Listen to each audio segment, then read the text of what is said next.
മുസ്ലിം തീവ്രവാദി പ്രസ്ഥാനങ്ങളിൽ ലഘുലേഖകളിൽ സ്ഥാനം പിടിച്ചത്, അവർക്ക് ഊർജം പകരുന്നത് എന്നൊക്കെ വ്യക്തമായി എഴുതിയിട്ടുണ്ട്.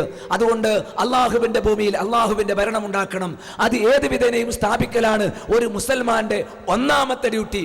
അത് നേടുന്നത് വരെ ഒരു മുസൽമാന്റെ വാളുറയിൽ പോകാൻ പാടില്ല തുടങ്ങിയ വൈകാരികമായ ആവേശങ്ങൾ നൽകി ആദർശത്തെ അവഗണിച്ചുകൊണ്ട് ഒരു മുസ്ലിം കൂട്ടായ്മ മാത്രം, ഒരു ശാരീരിക കൂട്ടായ്മ മാത്രം, ഒരു ഭൗതിക വികാരം മാത്രം വളർത്തിയെടുത്ത് തീവ്രവാദത്തിലേക്ക് തള്ളിവിടാൻ മാത്രം അപകടകരമായ ദുർവ്യാഖ്യാനങ്ങളാണ് തൗഹീദിന് അബുൽ അഅ്ല മൗദൂദി നൽകിയിട്ടുള്ളത്. അത് വിശദമായി വേറെ തന്നെ പഠിക്കേണ്ടതാണ്.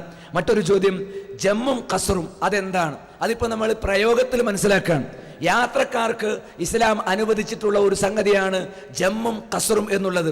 ജംഅ് എന്ന് പറഞ്ഞാൽ രണ്ട് നമസ്കാരങ്ങളെ ഒരു നമസ്കാരത്തിന്റെ സമയത്ത് നിസ്കരിക്കലാണ്. അത് ഏതെങ്കിലും രണ്ട് നിസ്കാരം നിസ്കരിക്കാൻ പറ്റില്ല. ലൊഹറും അസറും ഒന്നുകിൽ ലൊഹർ സമയമായിട്ട് നിസ്കരിക്കുക, അല്ലെങ്കിൽ അസറിന്റെ സമയം അവസാനിക്കുന്നതിന് മുമ്പ് നമസ്കരിക്കുക. അത് യാത്രക്കാർക്ക് ഒരു നേരത്തെ രണ്ട് നിസ്കരിക്കുക, അതിനാണ് ജംഅ് എന്ന് പറയുക. അതേപോലെ മഗ്രിബും ഇശാവും ജമ്മും ഖസ്റുമാക്കാം. മഗ്രിബിന്റെ നേരത്തോ ഇശാഇന്റെ നേരത്തോ, പിന്നെ മഗ്രിബ് കഴിഞ്ഞാൽ ഉടനെ ഇശാവ് നമസ്കരിക്കാം, അതിനാണ് ജംഅ് എന്ന് പറയുക. എന്നാൽ അസറും മഗ്രിബും ജമ്മാക്കാൻ പറ്റൂല, ഇശാവും സുബഹും ജമ്മാക്കാൻ പറ്റില്ല, സുബഹും ലൊഹറും ജമ്മാക്കാൻ പറ്റുകയില്ല. ജമ്മ് എന്ന് പറഞ്ഞാൽ ലൊഹർ അസർ, അതേപോലെ മഗ്രിബ് ഇശ. അപ്പോൾ നമ്മളിവിടെ പ്രയോഗത്തിലായതുകൊണ്ട് എളുപ്പത്തിൽ മനസ്സിലാകും. നമ്മളിവിടെ ലൊഹറും അസറും ഒരുമിച്ച് നിസ്കരിച്ചു, അതേപോലെ ഇശാവും മഗ്രിബും ഇശാവും ഒരുമിച്ച് നിസ്കരിച്ചു, അതിന് ജംഅ് എന്ന് പറയും. ഖസ്ർ എന്ന് പറഞ്ഞാൽ 4 റക്അത്തുള്ള 3 നിസ്കാരങ്ങൾ ഉണ്ടല്ലോ, അത് 2 നിസ്കരിച്ചാൽ മതി. നമ്മൾ ലൊഹർ 2 നമസ്കരിച്ചത്, അസർ 2 നമസ്കരിച്ചത്, ഇശാ 2 നമസ്കരിച്ചത്, അതാണ് ഖസ്ർ. അപ്പോൾ യാത്രക്കാരെ സംബന്ധിച്ചിടത്തോളം ഒരു യാത്ര ചെയ്ത് കുറച്ച് ദിവസം താമസിച്ചാലും 19 20 ദിവസങ്ങളൊക്കെ താമസിച്ച കാലഘട്ടങ്ങളിൽ പോലും ആ ദിവസങ്ങൾ മുഴുവൻ പ്രവാചകൻ സല്ലല്ലാഹു അലൈഹി വസല്ലം അങ്ങനെ ജമ്മായും ഖസ്റായി നമസ്കരിച്ചത് സ്വഹീഹായി റിപ്പോർട്ട് ചെയ്യപ്പെട്ടിട്ടുണ്ട്. അതിന് ദൂരപരിധി ഉണ്ടോ എന്ന് ചോദിച്ചാൽ അതിൽ അഭിപ്രായ വ്യത്യാസങ്ങളുണ്ട്. എന്നാലും ഒരു യാത്ര എന്ന് പറയാവുന്ന അവസ്ഥ ഉണ്ടാകണം എന്ന് മാത്രമാണ് ഇപ്പോൾ അതേക്കുറിച്ച് പറയാനുള്ളത്. ഇതല്ലാതെ ജമ്മും ഖസ്റും അനുവദിക്കപ്പെട്ടത് നല്ല മഴയാണ് എങ്കിൽ മഗ്രിബ് നമസ്കരിക്കുമ്പോൾ ശക്തമായ മഴ വന്ന് ഇനി വീട്ടിൽ പോയി ഇശാഇന്റെ ജമാഅത്തിന് കൂടി പള്ളിയിലേക്ക് വരാൻ പ്രയാസകരമായ ഒരു അന്തരീക്ഷം ഉണ്ടാകുമെങ്കിൽ നാട്ടിൽ തന്നെ യാത്രയല്ലെങ്കിൽ തന്നെ മഗ്രിബിന്റെ കൂടെ ഖസ്റാക്കാതെ ജമ്മായി ഇശാവ് നമസ്കരിക്കുന്നതിന് വിരോധമില്ല. ഇങ്ങനെയാണ് മറ്റൊരു ഘട്ടത്തിൽ ജമ്മും ഖസ്റും അനുവദിക്കപ്പെട്ടത്. വിശദാംശങ്ങൾ നിങ്ങൾ പിന്നീട് പഠിക്കേണ്ടതാണ്. വേറൊരു ചോദ്യം, ഹോട്ടലിലെ ഫുഡ് ഹലാലാണോ എന്ന് അറിയില്ലെങ്കിൽ എന്ത് ചെയ്യും? ഹലാലാണ് എന്ന് ഉറപ്പുള്ളത് കഴിക്കലാണ് നല്ലത്. കഴിച്ചില്ലെങ്കിൽ ഒരു നിവൃത്തിയില്ലെങ്കിൽ മാത്രമേ അല്ലാത്തൊരു രീതി സ്വീകരിക്കാവൂ. എന്നാൽ അർത്ഥത് പിന്നെ അഹ്ലി കിതാബോ അല്ലെങ്കിൽ മുസ്ലിമോ ഒക്കെ ആവാൻ സാധ്യതയുണ്ടെങ്കിൽ നമുക്കത് ബിസ്മി ചൊല്ലി കഴിക്കാം. അവർ ബിസ്മി ചൊല്ലിയിട്ടുണ്ടോ ഇല്ല എന്നുള്ളത് നോക്കേണ്ടതില്ല. എന്നാൽ ബഹുദൈവത്വവാദികൾ അറുത്ത മാംസം കഴിക്കാൻ പാടില്ല. അതാണ് ഹലാലിന്റെ പ്രശ്നം, മാംസത്തിലാണല്ലോ പ്രധാനമായി ഉത്ഭവിക്കുന്നത്. അത് പരമാവധി ഉറപ്പുവരുത്തേണ്ടതുണ്ട് എന്നാണ് ആ വിഷയത്തിൽ സൂചിപ്പിക്കാനുള്ളത്. താടി സുന്നത്താണ്, പക്ഷേ വെട്ടാതെ ഭംഗിയില്ലാതെ നീട്ടുന്നത് എന്തിനാണ്? ചോദ്യം കേട്ടാൽ വിചാരിക്കും താടി ഇല്ലെങ്കിൽ ഭംഗി ഉണ്ടാവും, വെറുതെ വിചാരിക്കണം. ഇനി മറ്റൊന്ന്, താടി സുന്നത്താണ് എന്ന വാദം അത് ഉപേക്ഷിച്ചാൽ കുറ്റമില്ല എന്ന അർത്ഥത്തിലാണെങ്കിൽ ശരിയല്ല. താടി പുരുഷൻ ഉപേക്ഷിക്കാൻ പാടില്ല, കുറ്റകരമാണ്. താടി വളർത്തൽ വാജിബാണ്. സുന്നത്ത് എന്ന് പറയുന്നത് പ്രവാചകന്റെ ചര്യ എന്ന അർത്ഥത്തിലാണ്. അല്ലാതെ ഫർള് കഴിഞ്ഞാൽ ഒരു സുന്നത്തുണ്ട്, അതായത് ചെയ്താൽ കൂലിയുണ്ട്, ചെയ്തിട്ടില്ലെങ്കിൽ കുറ്റമില്ല, ആ സുന്നത്തല്ല. പ്രവാചകൻ സല്ലല്ലാഹു അലൈഹി വസല്ലം കൽപ്പനയാണ്, നിങ്ങൾ മീശ വെട്ടണം, താടി വളർത്തണം.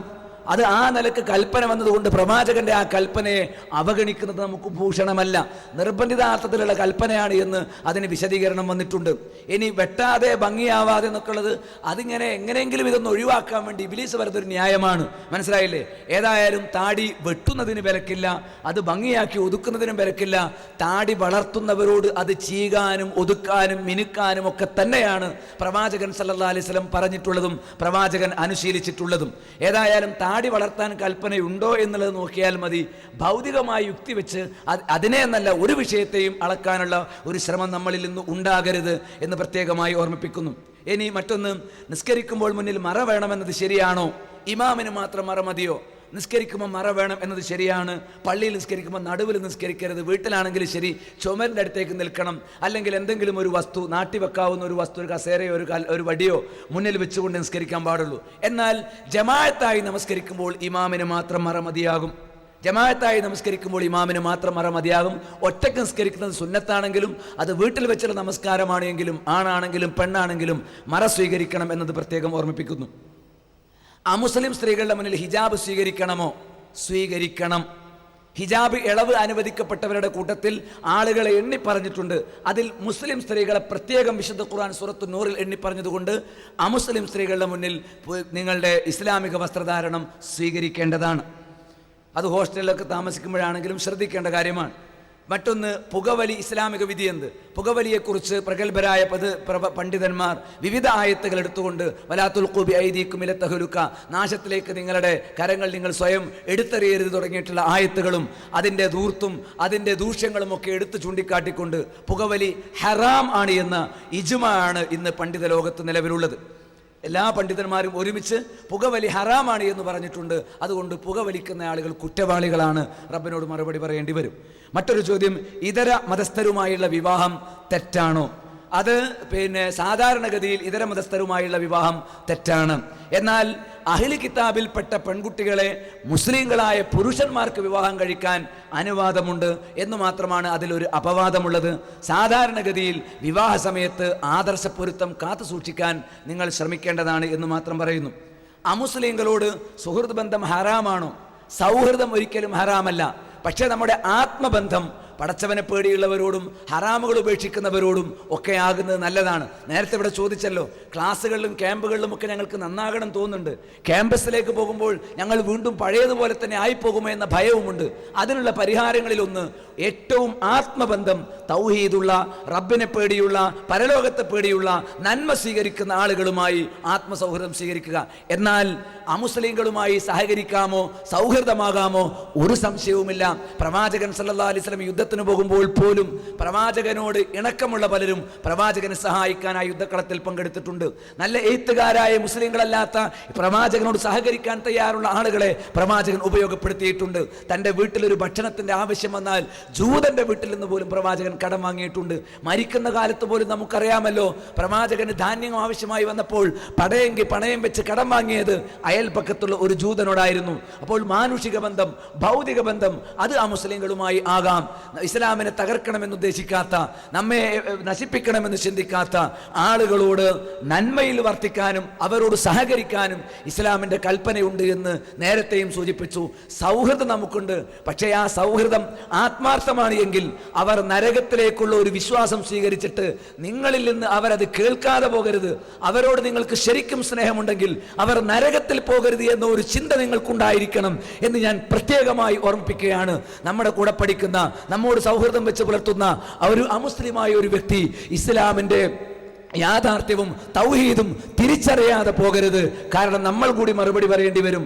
നാളെ നമ്മുടെ സുഹൃത്ത് നമുക്കെതിരെ വിരൽ ചൂണ്ടുന്ന ഒരു സാഹചര്യം, ഞാൻ അവൻ്റെ കൂടെ ഇത്ര വർഷം പഠിച്ചിട്ട് ഹോസ്റ്റലിൽ താമസിച്ചിട്ട് ഇത്ര കാലം ജോലി ചെയ്തിട്ട് ഇസ്ലാമാണ് യഥാർത്ഥ സത്യം എന്ന് അറിയാൻ എനിക്ക് അവസരമുണ്ടായില്ലല്ലോ എന്ന് നാളെ നമ്മെ ചൂണ്ടി നമ്മുടെ മുസ്ലിങ്ങളല്ലാത്ത സുഹൃത്തുക്കൾ പറയുന്ന ഒരു ഗതി വരാതിരിക്കാൻ ഓരോരുത്തരും ഉണരണമെന്നും ഓരോരുത്തരിൽ നിന്നും തീരുമാനം ഉയരണമെന്നും സാന്ദർഭികമായി ഞാൻ ഓർമ്മിപ്പിക്കുന്നു.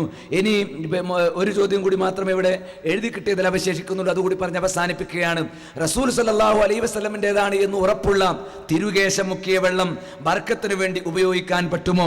റസൂൽ സല്ലല്ലാഹു അലൈഹി വസല്ലമയുടെ വിയർപ്പ് ബർക്കത്തെടുക്കാൻ ഉപയോഗിക്കാമോ? റസൂൽ സല്ലല്ലാഹു അലൈഹി വസല്ലം കുപ്പായം മുക്കിയ വെള്ളം രോഗശമനത്തിന് ഉപയോഗിക്കാമോ എന്നാണ് ഒരു സുഹൃത്ത് എഴുതി ചോദിച്ചിരിക്കുന്നത്. എനിക്കിവിടെ മൊത്തത്തിൽ പറയാനുള്ള ഒരു കാര്യം, അവശിഷ്ട പൂജ എന്ന് പറയുന്നത് ഒരു സമ്പ്രദായമായി നമ്മുടെ നാട്ടിൽ വളർന്നു വരുന്ന ഒരു അപകടാവസ്ഥയെ മുന്നിൽ നിർത്തിക്കൊണ്ട് വേണം നമ്മൾ ഈ വിഷയം ചർച്ചക്കെടുക്കാൻ. കാരണം പ്രവാചകൻ സല്ലല്ലാഹു അലൈഹി വസല്ലമ മറ്റാരെയും പോലെയല്ല. പ്രവാചകന്റെ ജുബ്ബക്ക് പ്രത്യേകതയുണ്ട്, അതിൽ നിന്ന് ബറക്കത്തെടുക്കാൻ പറ്റും. പ്രവാചകന്റെ മുടിയും അങ്ങനെ തന്നെയാണ്. പ്രവാചകന്റെ വിയർപ്പുകൾ പോലും ബറക്കത്തിന് വേണ്ടി ചില ആളുകൾ സൂക്ഷിച്ചു വെച്ചിട്ടുണ്ട്. പക്ഷേ അത് പ്രവാചകന്റേതിന് മാത്രമാണ്. എന്നാൽ പ്രവാചകൻ ജനിച്ച് ജീവിച്ച മക്കത്തോ പ്രവാചകൻ മരണമടഞ്ഞ മദീനയിലോ എത്ര കാലം പ്രവാചകൻ ഒരുപാട് കാലം അവർക്കിടയിൽ ജീവിച്ചില്ലേ?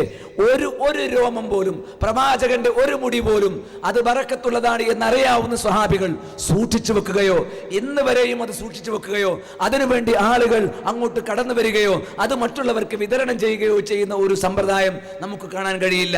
പ്രവാചകന്റെ മുടിയാകട്ടെ മറ്റു ശേഷിപ്പുകളാകട്ടെ അതൊന്നും സത്യസന്ധമായി ഇന്നയിടത്ത് നിലനിൽക്കുന്നുണ്ട് എന്ന് കൃത്യമായി പറയാവുന്ന ഒരു രേഖയും ഇല്ല. പ്രവാചകന്റേതാണ് എന്ന് ഉറപ്പുണ്ടായിരുന്ന അദ്ദേഹം ഉപയോഗിച്ച പാത്രവും അതേപോലെ തന്നെ തന്നെ അദ്ദേഹത്തിന്റെ ചെരുപ്പും അദ്ദേഹത്തിന്റെ ജുബ്ബയും ഒക്കെ പല ഘട്ടങ്ങളിലായി തീപിടിച്ചും ശത്രുക്കളുമായുള്ള യുദ്ധത്തിനിടയിലുമൊക്കെ രാഷ്ട്രത്തിന്